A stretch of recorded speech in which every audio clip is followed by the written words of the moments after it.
be around.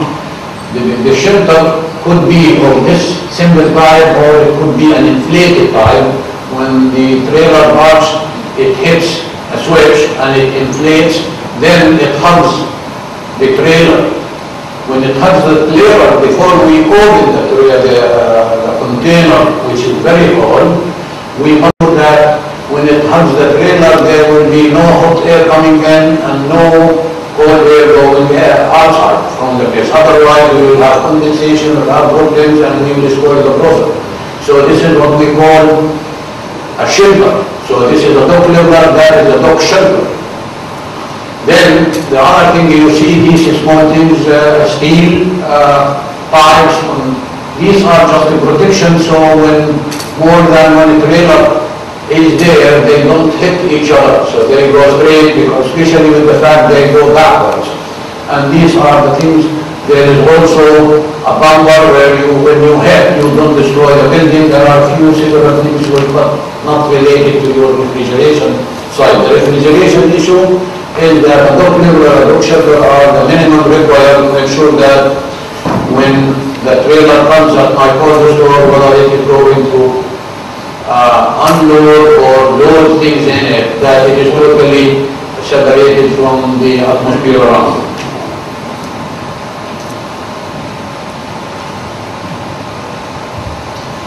Okay, these are some of the terms which is used.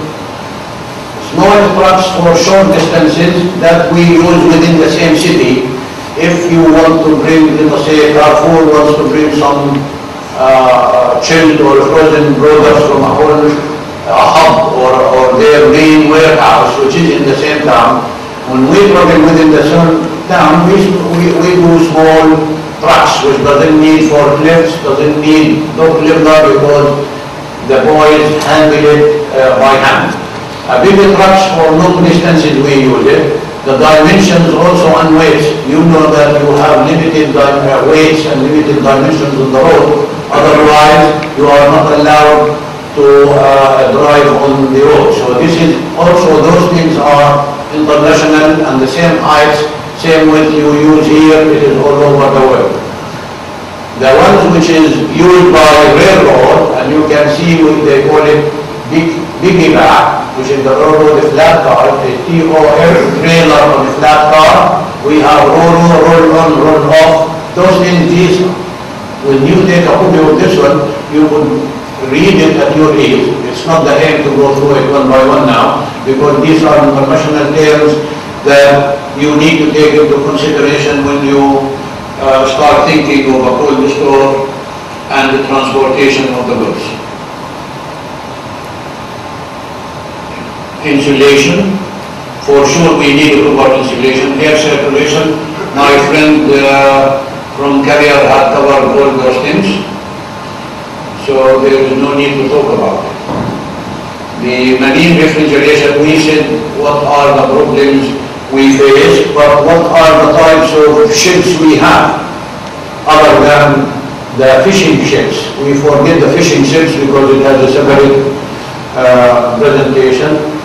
The cargo refrigeration, ships, or the ship's refrigerated stores. When you travel in a ship, the ship would be only for cargo, and the design of the refrigeration system and the cold store on board is totally different from a ship that is designed for passengers and cargo. So we have passengers and cargo, and we have cargo alone. We need to talk about those, everyone alone. The design is totally different. When you have a huge ship like the ones you probably see in the TV, some of those ships could handle a few thousand people. Few thousand people means a huge district like the Marina area, the Dubai Marina. You have a huge facilities over here, which needs proper cold stores, proper refrigeration. It needs a hub, which means a whole sail, big cold store, and it needs outlets. So everything there as if you are in this place. What do? Wherever you have passengers, you cannot make a cold store on the ship wherever the passengers are, because they like in the evening when the weather is good to go on the deck, have nice dinner, dance, have fun. So you cannot have your cold store there. But you need also the same products that they need daily, you need it in that place because the ship will be very huge. So we have two types of cold stores or chilling facilities on board of those ships, the passengers. We have the main ones which is carrying the bulk or transporting the goods to another country. And we have the daily needs of refrigeration and food on board with the passengers area. Because they need bread every minute. The restaurants need food, they want to cook, they need rice, they need meat, vegetables, they need ice cream, they need ice, everything. So those things, they have to be near the passengers. So they normally put them with a corridor in the middle, and they are on the sides with the passengers, these facilities around the restaurants. These are the day-to-day requirements of the passengers. The other one, they have a completely separate facility which is either down or up, and totally different from the place where the passengers are. The design is totally different.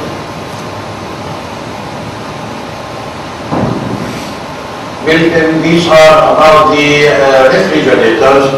Now when you are on board, you could have either what we call a multi-stage system or a multi-purpose system.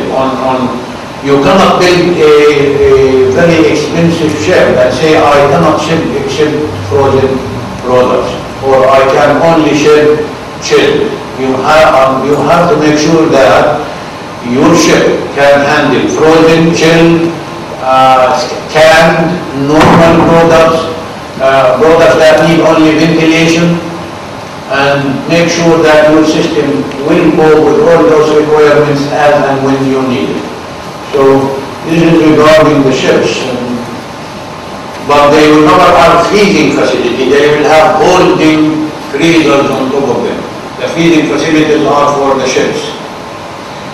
We said the refrigeration system, refrigerant and safety and availability of refrigerants and oil at board of destination. We make sure that you may have to pass through a country that is a poor country, does not have proper facilities. So make sure that similar refrigerants well known all over the world, oils are available. Make sure that you have either a centrifugal or screw compressors in case you have a huge installation, otherwise you go to the standard one. Avoid parallel operation due to motion causing oil level problems. Do you know what we mean by parallel operation?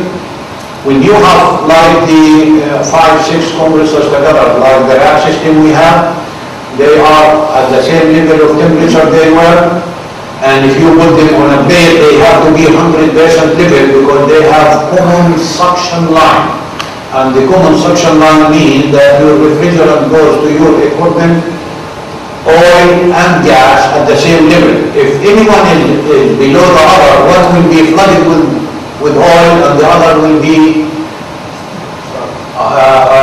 what we call very low oil, or it's just like thirsty, hungry for oil. It doesn't have enough oil in it because most of the oil go by gravity to the lower. So this one, because the ship in the sea is subjected to vibration, that will cause you a lot of problems. Therefore, never choose parallel system when you are on installing refrigeration equipment on a ship. You always use your separate systems. Avoid compressors intermittent operation due to ship power sensitivity. The power of the ship also is not like the land power. So in order for you, and because the refrigeration equipment takes big part of the power generated, if you have on-off your equipment going on-off on the machine, it will affect the ship. Therefore, try to avoid any intermittent power operation. You have to have 100% standby. This is mostly recommended. Use seawater condensers and dry coolers because you are passing through the sea and you have the water over there. You pay the initial cost, little bit higher than what you do on land, but you make sure that everything after that is very cheap for you. You suck from the sea and deliver to the sea straight away your condenser. Sometimes we even use the seawater for our coolers, although it is salty, because the freezing temperature of the salty water is much lower and we can utilize it with a better temperature inside the cold room. Marine, we spoke about this in quick in the morning, just before we started looking at those. Potato and onions, we spoke about it. Flour and cereals, also they need only ventilation. We spoke about this. Ship refrigeration design, marine method of refrigeration, and that's it. This is for just an introduction. I'm sure that this is not of big interest to all of you because you are assumed to be on the inside of the... Mr. Gallup, I have a question. Yes. On marine refrigeration. Yes. Suppose I'm a shipper and I'm away. Just a minute. Yes. I'm looking here. Suppose I bought some meat from Argentina and it is to be transported by ship from Argentina to Dubai, and I put it on a vessel in a refrigerated container.